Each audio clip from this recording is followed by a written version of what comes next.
Bonjour et bienvenue sur la chaîne vidéo de logement éco-responsable. Je m'appelle Mira Lavandier, je suis l'auteur du blog Logement éco-responsable et je suis architecte spécialisée en qualité environnementale des bâtiments. Le blog Logement éco-responsable, mes fiches conseils, les vidéos que vous trouvez sur cette chaîne ainsi que les guides téléchargeables sont tous destinés aux particuliers. Mon but, c'est d'aider les particuliers dans leurs projets de rénovation et d'aménagement pour leur logement. Aujourd'hui, je voudrais parler de la rénovation de logements individuels et plus précisément comment découvrir le potentiel d'un logement et le mettre en valeur. Je vais vous présenter une méthode simple en 5 points qui permet de bien structurer un projet de rénovation, de bien définir les contraintes, trouver le potentiel à valoriser et trouver une solution pour votre projet de rénovation. Ici, vous voyez sur cette photo un exemple donc d'un logement, un appartement avant et après travaux. Donc vous voyez que on a bien su trouver le potentiel de ce logement et le mettre en valeur. Voici une deuxième photo du même logement. Donc à gauche, c'est la photo d'avant travaux, à droite, c'est la photo d'après travaux. Alors, quelle est la méthode en 5 points? Le premier point consiste à définir les contraintes d'espace, mais aussi les contraintes de préférence et de besoin, les contraintes techniques. Le deuxième point, c'est bien savoir identifier les opportunités, savoir quels sont les éléments forts de votre logement, comment les découvrir, puisque parfois ils peuvent être cachés, comment les mettre en avant et les valoriser. Le troisième point consiste à dégager 3 solutions en moins de 15 minutes, sans trop vous préoccuper des détails. Le quatrième point, c'est analyser les 3 solutions que vous avez esquissées et sélectionner celle qui offre le plus d'avantages, celle qui sait détourner au mieux les contraintes ou alors en prendre avantage, et celle qui sait le mieux mettre en avant le potentiel de votre bien immobilier. Le cinquième point consiste à choisir un élément fort, singulier, qui donnera du caractère à votre logement et qui sera mis en avant pour la décoration. Idéalement, c'est un élément qu'on voit dès qu'on rentre dans un logement ou alors dans la pièce de réception. Je vous propose de mettre en pratique cette méthode en 5 points à travers d'une étude de cas. Donc là, je vous montre le plan du logement que nous avons vu sur les pages d'avant. Donc vous voyez un appartement avec 2 chambres. Ici à gauche, on a les 2 chambres. Là, ça c'est un cellier, un dégagement, les WC. Ici, ça c'est la porte d'entrée. Devant, on voit un sas d'entrée qui est relativement spacieux par rapport à la taille du logement. En face, on voit une salle de bain ici. Et ça, ici à droite, c'est la pièce de vie, telle que vous l'avez vue sur la photo. Donc ici, c'est ce qui était censé être la salle à manger, le séjour. Et là, c'est la cuisine. Qu'est-ce qu'on remarque quand on regarde ce plan? D'abord, on remarque que la pièce de vie est beaucoup trop petite. 11 mètres carrés pour une pièce de vie, c'est bien sûr très insuffisant. En dessous, on voit une cuisine qui est très étroite.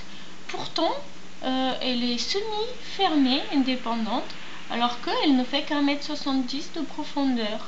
On voit aussi des portes. On voit 2 portes là, côte à côte, pour entrer dans ces 2 pièces très étroites. Qu'est-ce qu'on voit de plus? On voit ici une entrée qui est relativement grande par rapport à la surface de réception de ce logement. C'est-à-dire que, comme vous le voyez, l'entrée elle fait plus que la moitié de l'espace de séjour. En plus, elle est sombre puisque les fenêtres de ce logement se situent là, là, ici et ici. Donc cette entrée elle est grande et sombre. Ici, on voit un dégagement devant les 2 chambres qui, pareil, est assez sombre. Là, on voit les deux chambres. Donc, pour les deux chambres, qu'est-ce qu'on remarque tout de suite? Elles sont d'une taille acceptable, quasiment 11 mètres carrés pour chacune, mais elles sont beaucoup trop étroites. Si vous allez sur le blog Logement éco-responsable et que vous lisez la fiche conseil concernant les chambres, vous allez voir qu'une largeur de 2,30 mètres pour une chambre n'est pas suffisante, puisqu'on ne peut pas placer un lit et circuler autour. Quels sont les avantages de ce logement? Quelles sont les opportunités?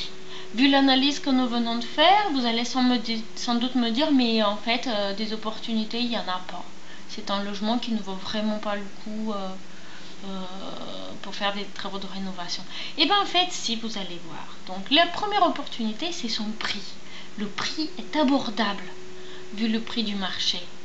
Le deuxième point, c'est que il y a des combles aménageables au-dessus de toute la surface du logement.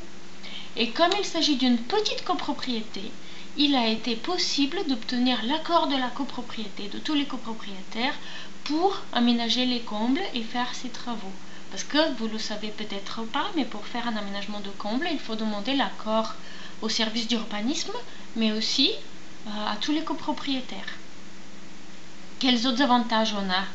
La grande hauteur sous plafond. Vous voyez, là c'est la photo que je vous ai déjà montrée de la pièce de réception avant travaux. On a une grande hauteur sous plafond qui est valorisable. En plus, vous allez voir qu'en fait, ça c'est un faux plafond, le plafond qu'on voit. Donc peut-être qu'il y a une hauteur sous plafond supplémentaire à découvrir. La pièce de vie, elle est orientée au sud. Ça également, c'est un point fort qui va augmenter la qualité de vie et la sensation de bien-être dans la pièce. Quels autres avantages nous pouvons découvrir? Alors on a, je ne sais pas si vous avez remarqué, il y a ici au milieu du logement un mur que j'ai souligné ici en bleu, qui est très épais et qui a une ouverture au milieu. Donc bon, on ne connaît pas le logement, comme on a vu ici sur la photo, on ne peut pas trop déduire des choses au niveau de la composition des murs, mais cependant quand on voit un mur épais comme ça, qui fait quasiment 80 cm, puisque vous voyez qu'il fait quasiment l'épaisseur d'une porte, la largeur d'une porte là, il doit faire donc 80 cm d'épais, on se dit c'est peut-être bien un mur en pierre, et il y a une ouverture. Alors comment fait-on des ouvertures dans un mur en pierre? Pour faire une ouverture grande comme ça, il faut soit un linteau et un encadrement en pierre de taille, soit un arche, soit les deux. Donc, on se dit qu'il y a peut-être là un élément à valoriser. Peut-être qu'il serait possible de décaper ce mur, de rendre les pierres apparentes et d'en faire un élément fort de décoration. Par contre, malheureusement, on voit que d'un côté, ce mur il est caché par la salle de bain, de l'autre côté, on a les WC et un cellier. Donc bon, on va voir dans notre projet comment on peut trouver une solution pour valoriser tous ces points forts de notre logement et essayer de contourner les contraintes que nous avons déterminées. Alors, notre projet, quelle solution est-ce qu'on a proposé? Là, je vous propose d'abord de voir le plan. Donc, au-dessus, on voit ici le plan de l'appartement aménagé. Et puis ça, c'est le plan des combles aménagés. Alors, qu'est-ce qu'on a fait? En bas, on a vu que le logement est trop étroit. Donc, on ne pouvait tout simplement pas essayer de faire un logement avec deux chambres sur une surface de 56 mètres carrés. Ce n'est tout simplement pas réaliste. D'autant plus si on aménage les combles qu'on a d'autres chambres au-dessus, alors normalement on va naturellement avoir besoin de plus de surface dans les pièces de vie.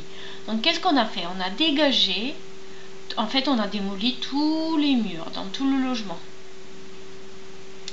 On propose donc une grande pièce de vie ici, qui englobe l'ancienne pièce de vie, mais aussi l'ancienne salle de bain et l'ancienne entrée. Ici, à côté de l'entrée, se place un escalier en colimaçon qui permet de monter dans les combles. La cuisine, elle reste où elle est, puisque si on déplace la cuisine, tout de suite les coûts de rénovation sont augmentés, et puis la complexité du chantier est toute différente. De l'autre côté, alors qu'est-ce qu'on a fait de la salle de bain? En fait, ici, là où on avait un cellier, les WC et 2 chambres, on n'a plus qu'une chambre. Donc on a ici une grande chambre qui est placée dans la largeur du logement, qui bénéficie de 2 fenêtres. Mais cette chambre, elle est elle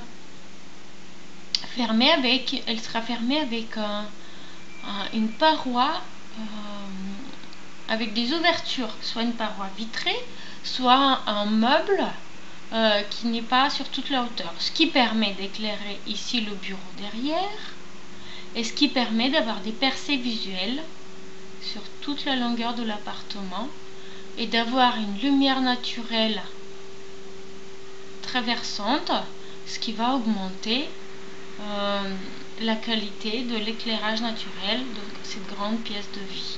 Donc ici on a un bureau d'une taille assez importante. Ici sur tout ce long mur on a prévu des rangements. Et là à côté des WC on vient proposer une nouvelle salle de bain. C'est une salle de bain qui est relativement petite pour un logement urbain, tout à fait acceptable, et qui vient se mettre à côté des WC, ce qui permet d'avoir facilement les arrivées d'eau et les évacuations d'eau. Elle est aussi, en fait, si vous voyez tout cet espace là, et bien là on propose comme un espace de suite parentale pour la chambre parentale, puisqu'on a un espace qui est relativement fermé. On a une grande chambre, un dressing et l'accès attenant au WC et à la salle de bain. En même temps, pendant la journée, quand on est ici, on a une transparence jusqu'à la fenêtre. On ne peut pas deviner qu'il y a une chambre et un lit ici puisqu'il est placé derrière la salle de bain, et on a l'impression d'avoir une pièce de vie extrêmement spacieuse. Alors, qu'est-ce qui se passe quand on monte les marches ici? Quand on monte les marches ici, on monte sur un premier niveau là qui est plus bas, beaucoup plus bas que le niveau du plancher des combles. Pourquoi? Parce que d'une part, la hauteur sous plafond ici, là, la hauteur entre deux planchers était si importante qu'on aurait beaucoup trop de marches à monter en une seule fois, donc simplement on serait fatigué. D'autre part, cela permet de gagner de la surface. Donc là, on fait un décaissement de plancher au-dessus de la cuisine, on gagne en surface, puisqu'autrement tout ça c'était un espace qui était en dessous d'1,80 m, et on fait un grand palier qui pourra nous servir également de salle de jeu ou de bibliothèque. Ensuite on monte encore cette marche pour monter dans un tout petit dégagement et entrer dans chacune des 2 chambres pour les 2 enfants. Donc voilà l'aménagement qu'on a retenu pour mettre en avant le potentiel de ce logement et résoudre les problèmes que nous avons identifiés. En coupe, qu'est-ce que cela donne? Vous allez tout de suite comprendre plus facilement. Donc là, on a la pièce de vie. Ici, c'est le petit plancher décaissé dont je vous ai parlé, la salle de jeu. On a la cuisine en dessous. Là, c'est le premier escalier en colimaçon. Et ici, hop, on monte dans les chambres des enfants. Ceci, c'est l'espace salle de bain et les WC. Au-dessus, on a dégagé en fait un espace qui peut servir de rangement de valises ou d'autres cartons qui ne sont pas très souvent utilisés. Et donc là, voici la chambre parentale.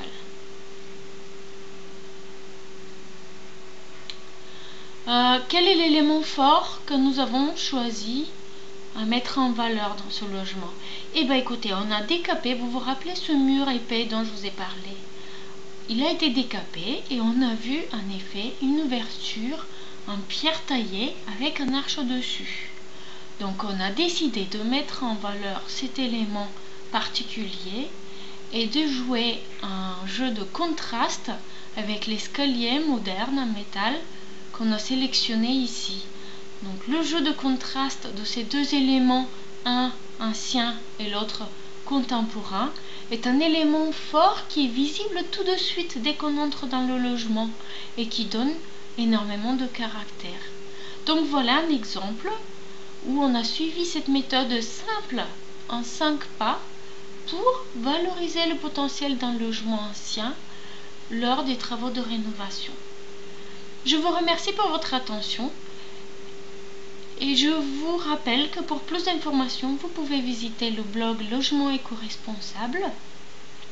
Vous allez trouver de nombreuses fiches conseils autour de la rénovation et l'aménagement du logement individuel, ainsi que des articles intéressants.